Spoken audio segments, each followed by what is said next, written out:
Commission আর সংস্কার কবে থেকে সমার্থক হয়ে গেল এটা আমার বোধগম্য না।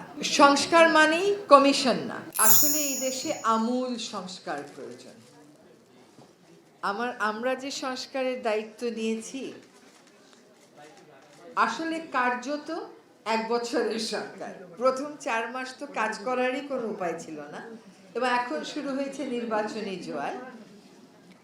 ফলে আমরা সত্যিকার অর্থে কাজগুলো করতে পেরেছিলাম ওই 1 বছর নানান প্রতিকূলতার মধ্যে।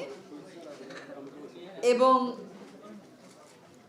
একটা কথা মনে রাখতে হবে যে আমাদের একই লোককে নিয়ে কাজ করতে হয়েছে। সিস্টেম ওভারহল করার কিন্তু আমাদের কোনো সুযোগ ছিল না। আমি এবার একটু কমিশনে আসি। কমিশনের দাবি করাই যায়। আসলে অন্তর্বর্তী সরকার তার মেয়াদের কথা চিন্তা করে কেবলমাত্র নির্বাচনের জন্য প্রাসঙ্গিক এমন 6টি কমিশনের প্রস্তাবগুলো নিয়েই জুলাই সনদটা করেছে। এখানে পরিবেশ উপেক্ষিত থেকেছে, পরিবেশ উপেক্ষিত আছে, এগুলো বলার সুযোগ নেই। এখানে শুধুমাত্র গণতান্ত্রিক যে প্রতিষ্ঠানগুলো আছে, যেগুলো নির্বাচনের সাথে সম্পৃক্ত, সেগুলো নিয়েই এই সনদটা করা হয়েছে। তার অর্থ এই না মিডিয়া, হেলথ এগুলো সম্পূর্ণ উপেক্ষা করা হচ্ছে।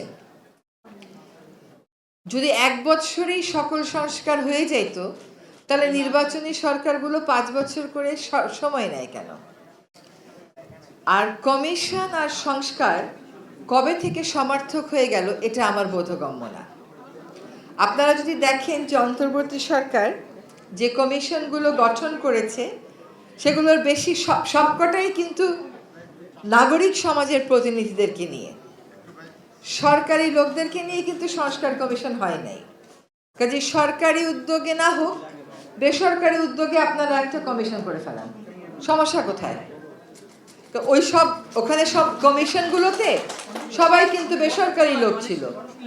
সরকার করলো না, আসলে সরকার অগ্রাধিকার দিচ্ছে না, বিষয়টা তেমনও না, সব কিছুই অগ্রাধিকার, কিন্তু আমাদের সময়টা তো অল্প সময়ের মধ্যে কোনগুলোতে আমরা ফোকাস করব এটা চিন্তা করেই 6টা কমিশনের রিপোর্ট নিয়ে জুলাই সনদ হয়েছে। এবার আমি আপনাদেরকে 2টো উদাহরণ দেই। আমাদের যে জনপ্রশাসন সংস্কার কমিশন, তারা কিন্তু তাদের রিপোর্টে পরিবেশ অধিদপ্তরকে বা পরিবেশকে আলাদা ক্যাডারের মাধ্যমে নিয়োগের সুপারিশ করেছে। এটা 1 বছরে করে ফেলা সম্ভব তো না। একইভাবে আমাদের সংবিধান সংক্রান্ত যে কমিশন কাজ করেছে, তারা মৌলিক অধিকারের মধ্যে পরিবেশকে মৌলিক অধিকার হিসেবে স্বীকৃতি দিতে সুপারিশ করেছে। কাজে পরিবেশ একেবারেই উপেক্ষিত ছিল, বিষয়টা তেমন নয়। অ্যাজ আই সেড, সংস্কার মানেই কমিশন না, সংস্কার মানে কাজও। আমি এবার কিছু সংস্কারের কাজের উদাহরণ দেব। একটা সংস্কারের দাবি প্রায়ই ওঠে, সেটা হচ্ছে পরিবেশ আদালতটাকে সংস্কার করে ফেলা। আমি তো অনেকদিন যাবৎ পরিবেশ নিয়ে মামলা করেছি।